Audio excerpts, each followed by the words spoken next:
Alright, so welcome again. Good day, everyone. Welcome to today's class, biology class with Mr. Francis.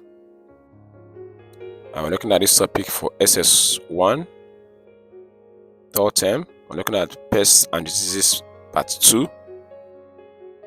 In the previous class, we look at the part 1 and look at various topics under the part 1.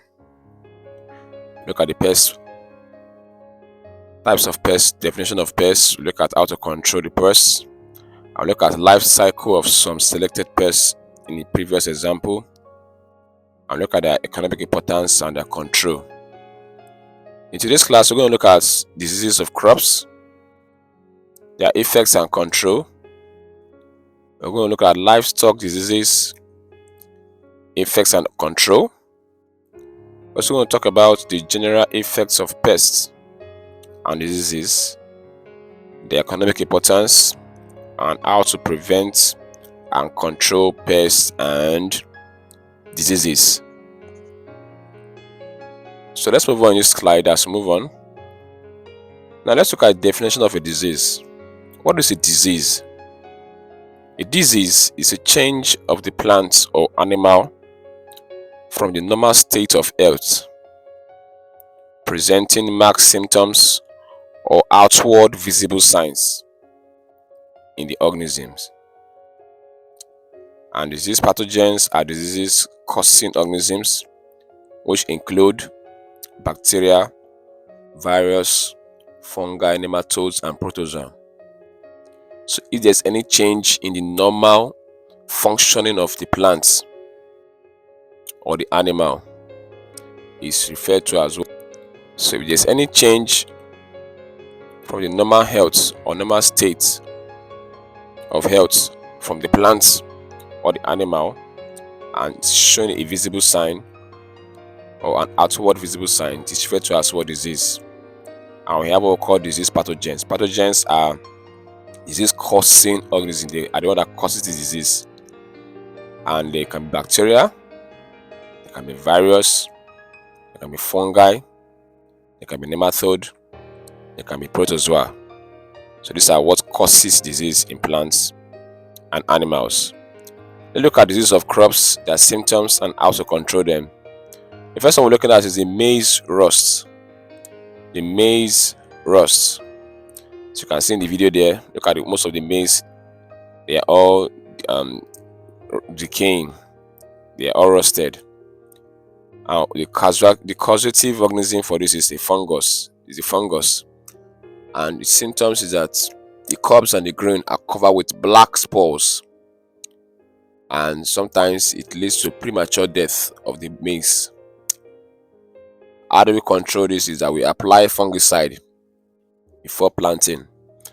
Fungicide are chemicals used to kill fungi. Since the main organism that causes this disease is a fungi, we apply the fungicide to destroy the causative organism before planting. So that's for the maize rust.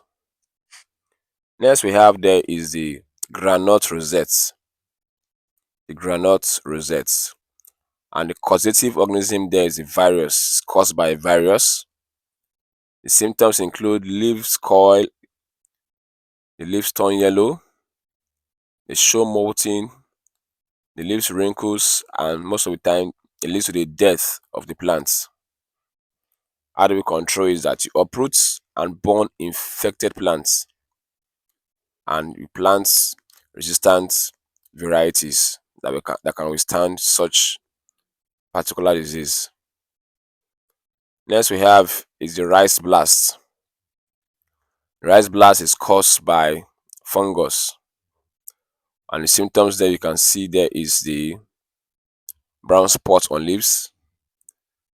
Leaves they dry up due to the effect of this particular organism. As you can see, the leaves here, they are just brown in color, and it can lead to the drying of the leaf. How do we control such? Is that we use resistant variety, as in seeds that can withstand such diseases. Then we apply fungicide. The next disease of plants we have there is the cassava mosaic. The cassava mosaic is caused by a virus, And the symptoms include distorted leaves, yellow patches on the leaves, stunted growth. Then we have way to control it is that you plant resistant varieties. That is the way it can be controlled. Next we have is the cocoa black pod. Cocoa black pod. It is caused by fungus. The symptoms include brown spots on cocoa pods, as you can see right here. The pods turn black and they dry up. And to control them is that we apply fungicide, remove and burn all infected pods. That's for the cocoa black pod. Next we have is the cassava wilt.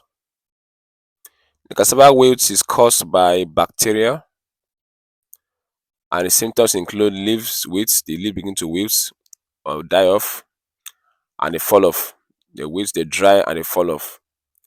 How they control such is that you practice early planting and crop rotation. These are cultural practices that is carried out in a farm. You do early planting and you practice crop rotation.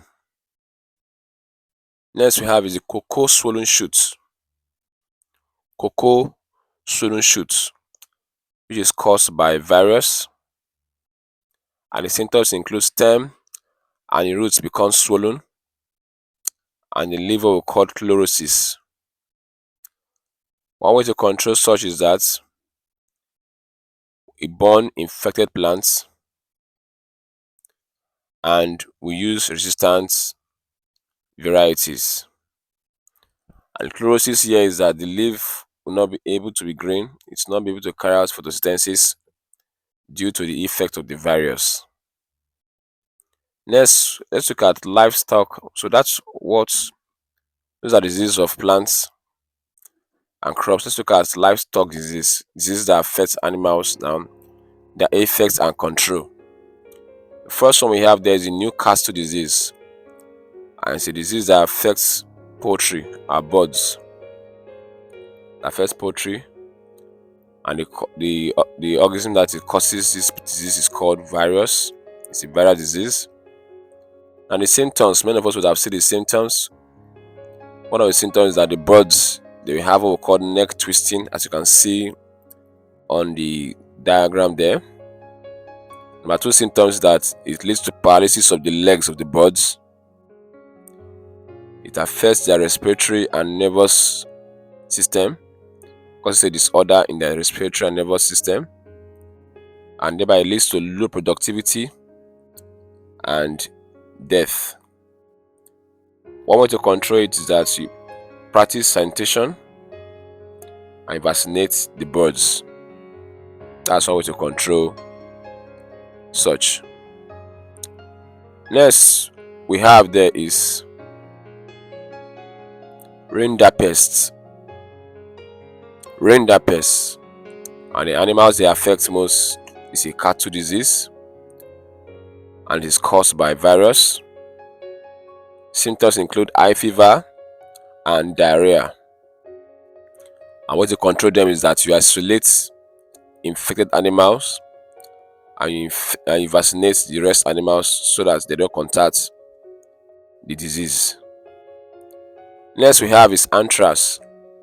Anthrax is a disease that affects cattle, goats and sheep, and it is a bacterial disease. It's caused by bacteria.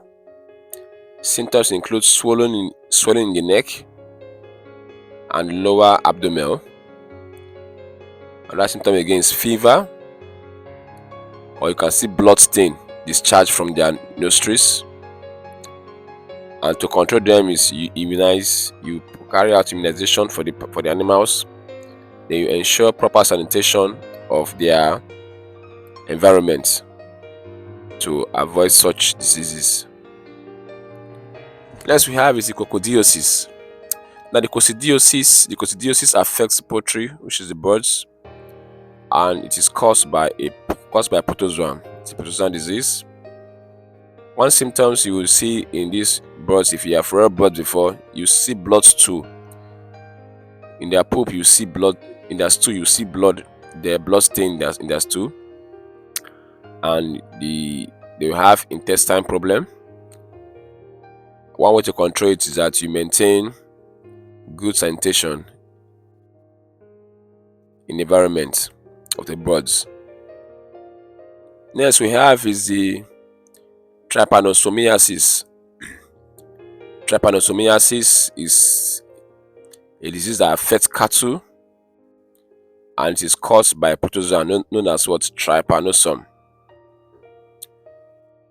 The symptoms include intermittent fever, general body weakness, and this trypanosomiasis is carried by the particular major fly we know as the tsetse fly. They are the one that causes it. And once the animal contacts it, they have the fever and general body weakness. To control is that you spray tsetse fly with insecticide, and you rear resistant breed that can resist such particular diseases. Let's look at the general effects of pests and disease. What is their effects? Number one, reduction in yield and productivity of crops and plants. Number two, effects of disease and pests is that they reduce the quality of farm produce. Number three, they increase the cost of production in the cost of controlling them. Number four, they reduce the income of the farmer.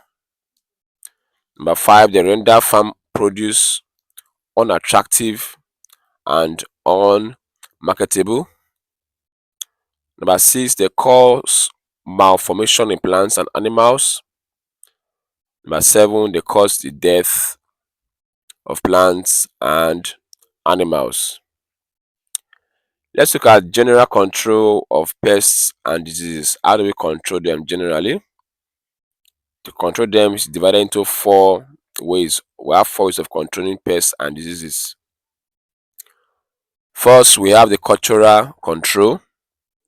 The cultural control is the use of farm practices to prevent or control pests and diseases. The cultural control include crop rotation, by practicing crop rotation, by practicing regular weeding, practicing early harvesting, and use of resistant varieties. These are the way you can use cultural control to control the pests and the crops. Number 3, we have biological control. This is the introduction of the natural enemies of the pests to control the pests. So for example, if you have rodents like rats disturbing the farm or disturbing your crops you store in the warehouse, we all know that the natural enemy of rats is the cat. So you can introduce cat into your storehouse to destroy every rat that is disturbing your stored produce. Number 3 is the physical control. Now this is the physical removal of pests by hands. That you pick the pests. If it's a big pest, you set trap for them, or you shoot the pests, or you fence your farm with wire nets to prevent entry by the pests. Number 4 is the use of chemical control.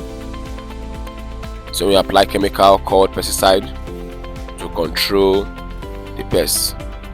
Now pesticide are chemicals used to kill pests. These are the 4 ways you can control.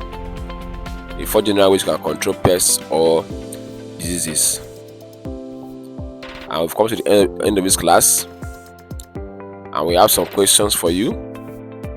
Number 1, list 5 general effects of pests and diseases on plants and animals.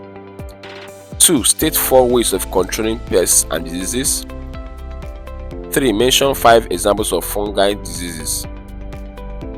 4, differentiate between a pest and a pathogen. Number 5, list 5 economic importance of pests. So you can watch the video, scroll back, most of the answers are there, and make sure you read, and see you in the next class. Until then, bye for now. You have a great day.